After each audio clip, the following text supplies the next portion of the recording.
কারণ শত্রু বাইরে গেছে আমার অনেক বেশি, কারণ এই দেশের জনপ্রিয় ওইসব মানে তুমি মোর ভাই। আর তোমার কথা হইলো যে এরা জনগণ মইরা কাটে যাক, তুমি ডাকাতি গাইতে বুঝলো নেতা, এটা আমি পারি না।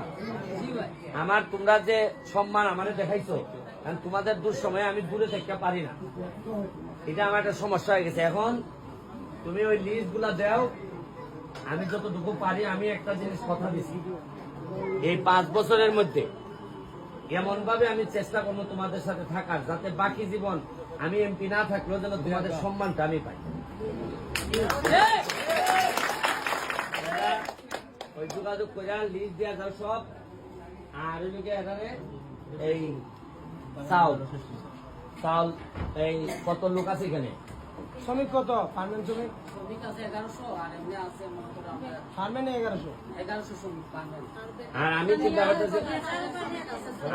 করতেছি আরেকটা, আমি চিন্তা করতেছি আমরা যখনই চাল দিই তখন বাগানের মালিকরা তো আরাম পাই যেতেছে। আরে আছে তো আছে, এর তো আরেকটা জামাই আছে, হ্যাঁ একটা জামাই আছে, দেখবো না তেল পানি দিয়ে রাখবো না।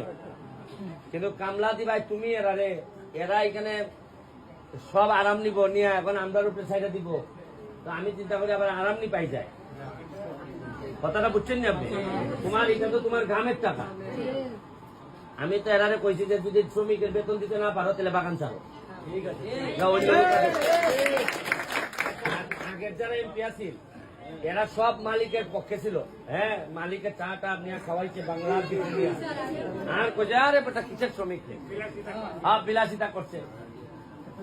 এখন আমি তো বাংলাতেই যাই না, বিলাসিতা পরে, কারণ আমি চোখ দেখলেই তো বাদ পাচ্ছি আর